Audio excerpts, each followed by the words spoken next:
I'm Abby Hagyard. This is the hot beverage, and now 1 second.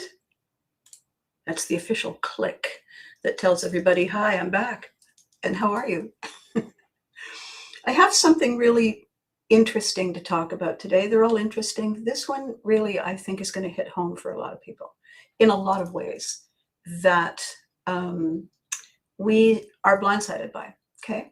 And the topic today is when we realize someone has lied, is lying, is probably going to lie.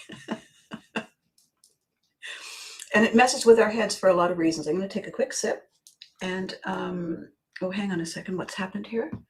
I can't post to some channels. All right. Hang on. I can't post to, no, I'm good. I'm good. I'm good. All right. No idea. All right. Technical difficulties. Normally when you're on television, there's a thing in your ear and there's an intelligent person telling you stuff. Sadly, I'm the intelligent person telling me stuff. Oh, well. All right. Cheers for 1 quick second. Now then, I'm going to begin this conversation about lying by telling you something quite remarkably true about children of the military, or, and I can only speak as a child of the military, anyone who has been raised in a climate of uncertainty. So, diplomatic corps, sales, wanted by the law, whatever reason, that the family picked up and moved a lot, and typically unpredictably. There is actually, I had never heard of it, but I was in a lovely conversation the other day with a brilliant therapist client of mine, as opposed to me being her client. And I have no idea why I have this compulsion to keep saying I'm not the client. Except that's a lie. I know exactly why I keep saying it. This beautiful woman who hired me many years ago to help her work her way through a very important book accidentally had to teach me a lot of the things she knows in order for me to be able to A, understand what she was saying, and B, navigate her sentence structure and her patterns and her rhythms so that I could actually be, rowing along beside her. And one of the things that she explained to me all this time ago is that children of an uncertain life grow up with identity issues. If you want to use the very popular jargon these days, it's identity trauma. And the reason it's called a trauma is because it's a scar, and while all of our scars heal eventually, that is always a soft spot. That is always a vulnerable spot. And if we're not aware of it, you can't heal what you can't see. If you're not aware, you don't understand why you get triggered when you get triggered. If you understand that the ground on which you stand, while it itself is solid, your place on it is not. Because as a child of the military, I could go to school any day of the week and come home on that same day, and without any warning to me, walk into a living room full of moving boxes, because my dad would have received orders that day and we're leaving. So I'm not going to have the lead role in the play next week. There goes that identity. And I used to joke when I tried my hand at stand-up comedy very briefly. I said, you can always identify a military child, a former military child, for two reasons. One, they have a real difficulty understanding the difference between forever and 430. And I said it once accidentally, and it hit home with so many people that it kind of became ingrained. 430 is just a random number.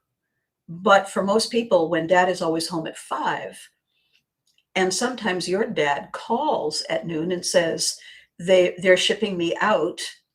It's a temporary duty trip. I'll be back in 2 weeks. Well, then it isn't 5 o'clock. Or if it's 5 o'clock, it's not 5 o'clock today.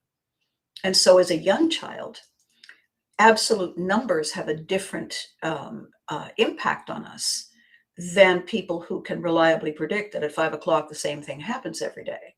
We know the sun comes up. It doesn't always come up at exactly the same time. And depending on where we are in the world, which way the bed is facing, it can feel different. We don't pay attention to those things. The reason I'm leading in with identity trauma is that we're not good with uncertainty. No one is. Absolutely no one is good with uncertainty, because there's nothing that we can set our watches by. There's nothing we can be predicting reliably.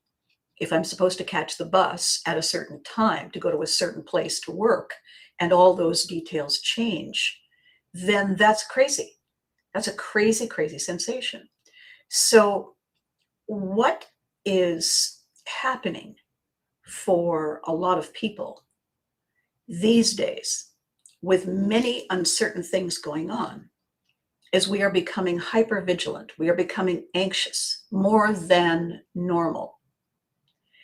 And this creates a problem for, we have many areas of the brain that work. The three that are the most important right now in this conversation: there's a subconscious brain that is a million years old. It goes by what it remembers by emotion.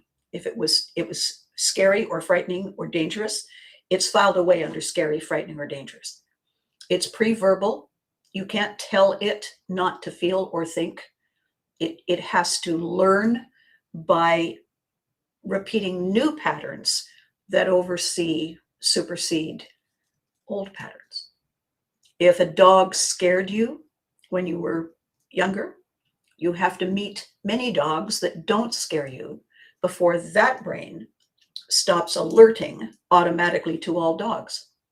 That brain is on a very primitive scale and expects things to be the same forever and ever, because it's only in the present tense. So that's a thing a lot of people don't know. That is the brain that runs almost everything, 95%. The conscious brain up here is the one that thinks it's in charge. It's so cute. It thinks it can do everything.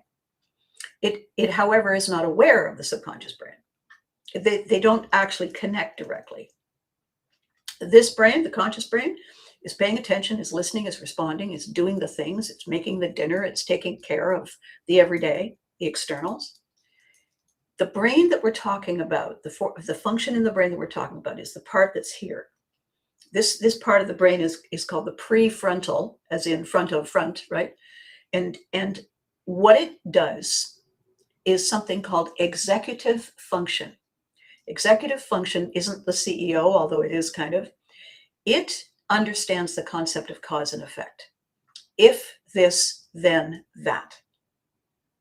And it understands it consciously, deliberately, and can work with it, adapt to it, respond to it, and contact the conscious brain and the subconscious brain, because both of them can listen to this one.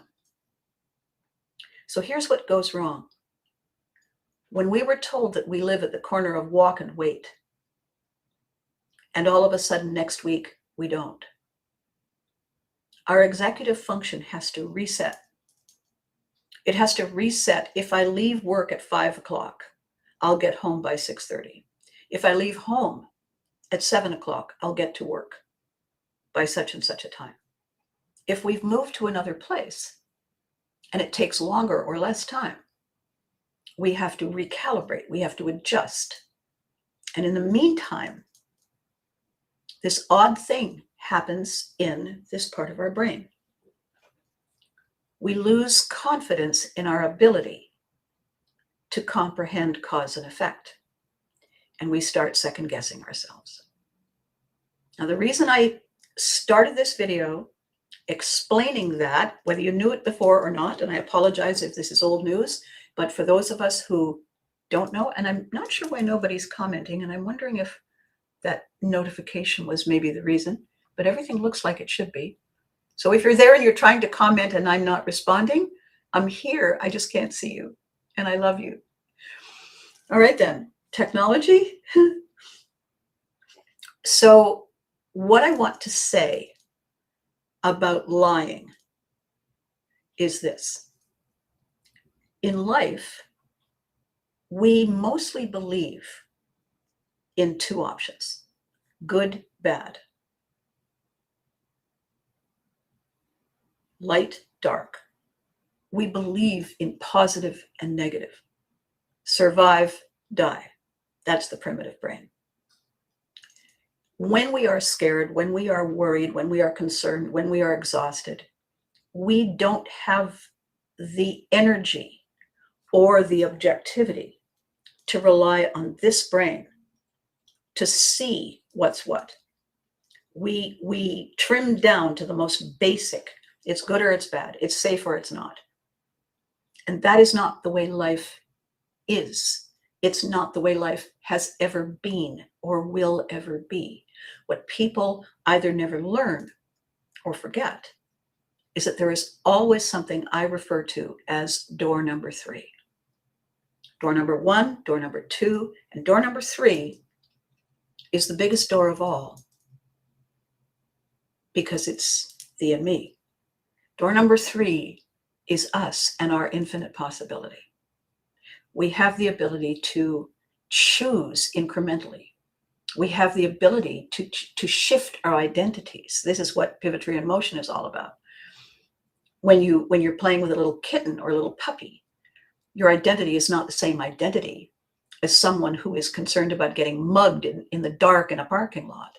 We take on another aspect of our personality.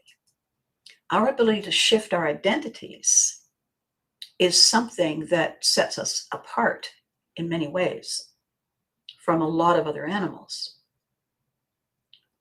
Our ability to do that with confidence, to gain, well, good morning, Eddie. Good morning. It's lovely to see you.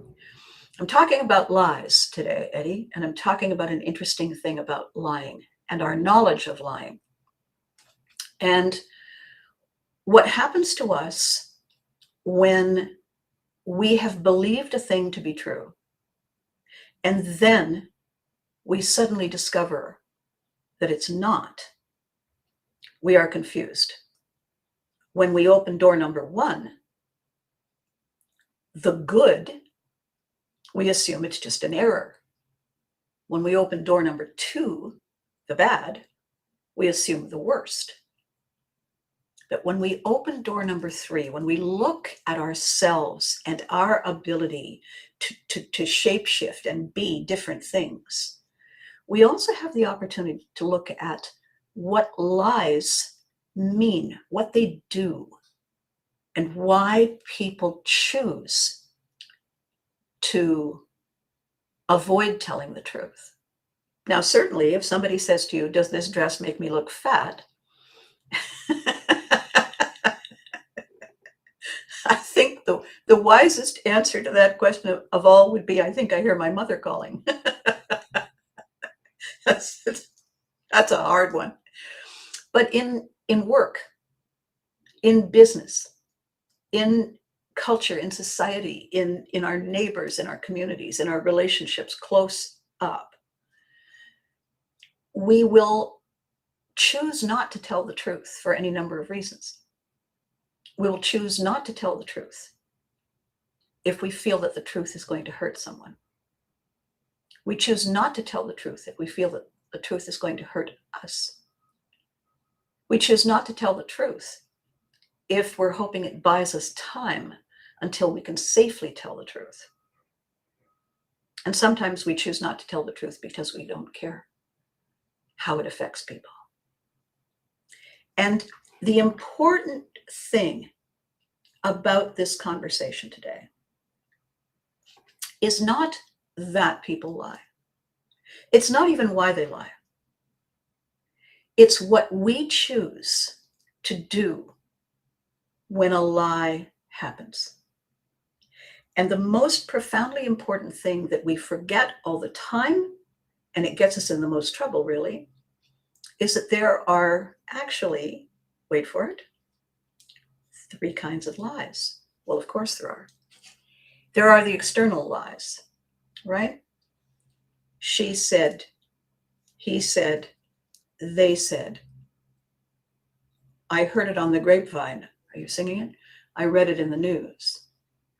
Those are the external lies. They come from the outside, and we perceive them and we process them and respond to them, right? That's the first kind. Hang on a second.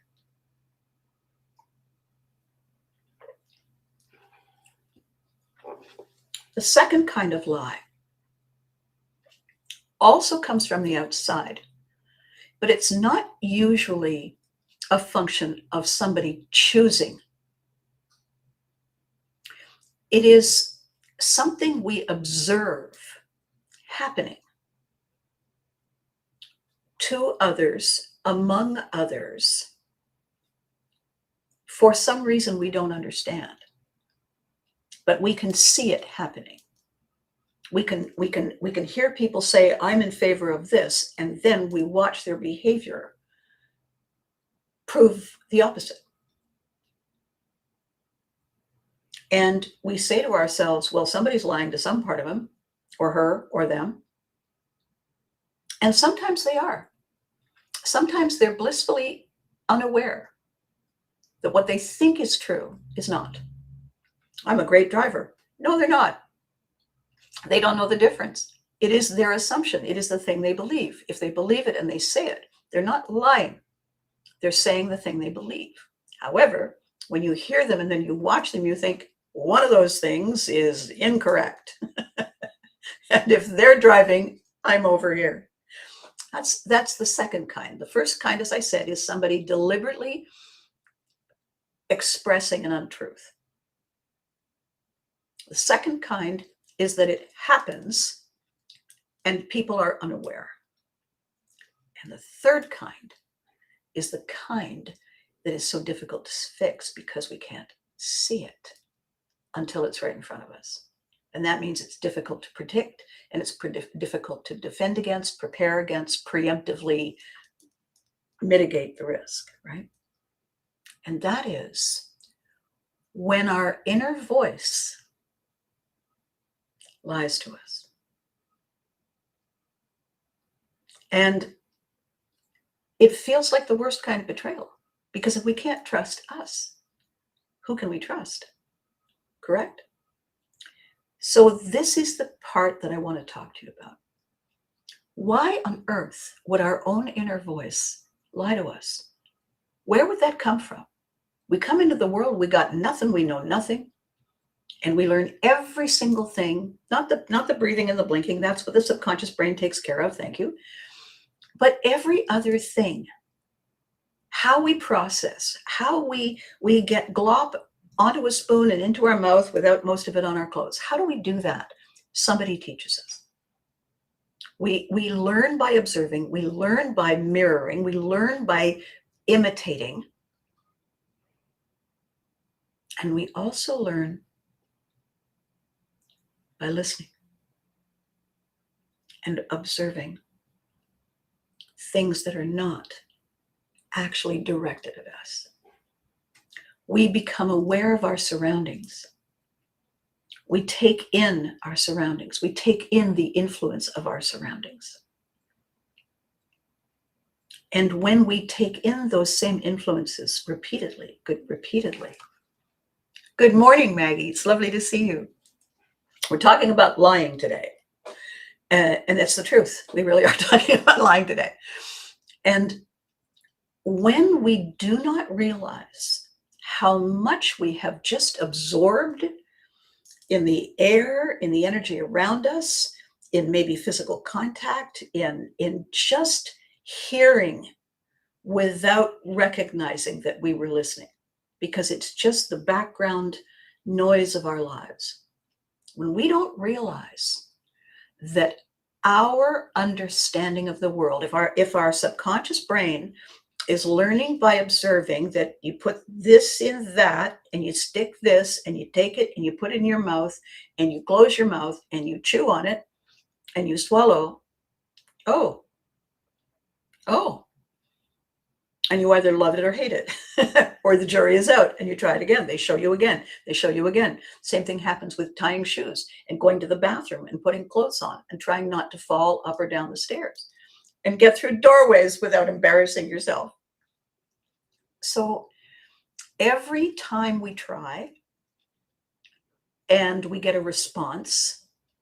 It's either positive, meh, or negative, right? We take that as an indication that we're on the right track, and we keep going and we keep going and we keep going. That's when somebody is directly shaping us, helping us, guiding us. If it's happening in the other room,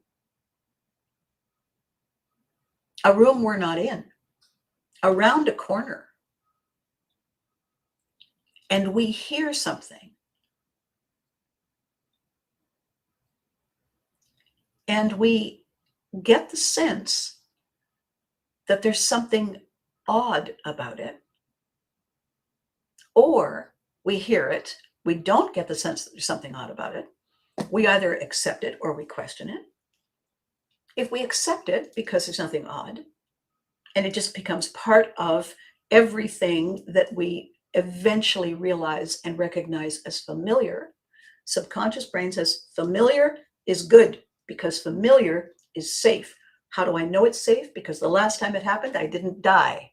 That's how it knows. That's how primitive the subconscious brain is. The cave is where I'm safe. That's where we go all the time, every time, anytime there's a problem, except if there's a flood and we drown. If there's never been a flood, the subconscious brain will want us in the cave. And we will feel very anxious if we're not in the cave, because that's the only thing the subconscious brain knows. Is it lying to us? No, it never experienced a flood. The minute it experiences a flood, trust me, if we survive, it rewrites that pattern. Everything we do has become a pattern. If we're not aware of it, it's an unconscious pattern. And when we have assumed something to be true, and our inner voice tells us so, and then something happens, and we discover it was not true. We don't know where it came from. We don't know why we believed it. It has been filed away there under some category by that subconscious brain without us consciously knowing. If we don't know why we believed it, then we believe we lied to us. And this is something that is tragic, because it means we no longer trust us. We no longer trust the person who is with us, awake and asleep 24/7. How can we trust that person if that person closest to us, can lie to us? What we don't understand is that we acquired information when we had no idea we were acquiring it. It was just the fabric of our lives. Imagine our surprise.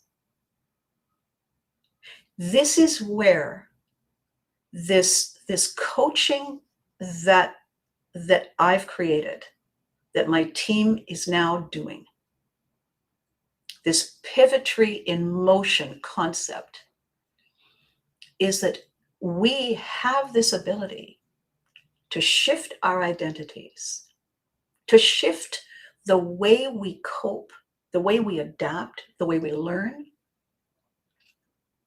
the way we blend, the way we survive and thrive. We have this capacity to do that. We just don't know it. And because we don't consciously know it, we can't tap into it on demand. So we beat ourselves up and we work ourselves up. And when our understanding of what is true, what is real, is all skewed, we end up with something that is clinically called by the medical community executive function malfunction, because it can't rely on its skills. Bad becomes good. Late becomes early. Right becomes wrong. Healthy becomes sick. And we can't tell the difference. And when we know we can't accurately predict and rely on something, we lose our confidence. We second guess. And then we lose our edge. And then the decision makers among us, and by the way, all of us are decision makers, don't feel safe in our own skin. Don't feel safe, don't know who to believe in. And the tragedy is that it's not merely a feeling of betrayal at the deepest level. It feels like we've been robbed. It feels like someone stole something from us because we were confident before and now we're not. And we don't even know who took it. We don't know when. And if we don't know who took it or when or why, how the hell are we supposed to get it back? And the answer is together with us. I came up with a term. I come up with these terms every now and again, and I roll them around and I think I like it. So I want to talk to you about the story of the Trojan horse, if you're not familiar with it. It's a legend about the 10-year war between Greek and Trojan forces. And the battle went on and on and on and on and on. And finally, the leader of the Greek forces had a brilliant idea. They built this giant wooden horse and they wheeled it up close to the walled city of Troy. And then they all made a big show of leaving, big show, walking away in retreat, leaving everything behind. And then if you could look from the ramparts, see them getting to their boats and sailing away. The citizens of Troy are looking out, looking out, looking out, nothing, crickets. And they open the gates and there's this horse. And some of the people said, burn it, it's evil. But the others said, what if it's a tribute?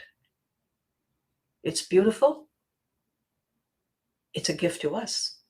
Perhaps it is a tribute for safe passage home. Perhaps the Greeks have said, you win, we are not worthy. Let's wheel it inside and sleep on it. And we'll have a look at it in the morning because we are all tired. So the gates were opened and the Trojan horse was wheeled in, gates were closed, and everyone went to sleep. What the Trojans didn't know, what Troy didn't know, was that inside the horse there were warriors waiting. And when they heard everything shut down for the night, they quietly snuck out of the horse. They opened the gates, and all of the Greeks who had secretly, quietly come back in the night, all of them entered the gated city and won the war. Now, what people take away from that, some take gullibility. Many people take away a stealth attack. So a Trojan horse is seen as a stealth attack from the outside. But if you pay attention to the image, if you pay attention to the metaphor, they weren't attacked from the outside. They were attacked from within. They were attacked and undermined by their own beliefs. The warriors waiting were inside the horse. It wasn't that they were besieged from outside. It's they were ready to believe it was safe. They had reached a point of misunderstanding, misplacing bad and good, safe and danger. And it cost them. So the term I came up with is Trojan horsery. And how I define it? It is the chronic stress Trojan horse effect And what it does is it undermines success. It erodes resilience because it destroys from within in real time. And you know how that happens? It happens because when we can't see it, we can't fix it. So, my conversation today, that's the story. That's the backstory. That's the science behind it. And I have to go very soon because we have a big thing happening. I'm going to give you the simple win. The simple win goes like this. You know how I have this habit when I say to people on a scale of 1 to 10, how's your day? And I say it to people and I get them into the habit of telling me a hard number. Because if you say, how are you? People say, fine, and you? And you're not having a conversation. You're making friendly noises so you know it's friendly. But if you say, so, on a scale of 1 to 10, how's the day? They answer you. They blink, unless you've already trained them. And then they'll say, because everybody, most people assume that 5 is a pass or a fail. Most people, right? Okay, so they know that. So they say to themselves, am I failing?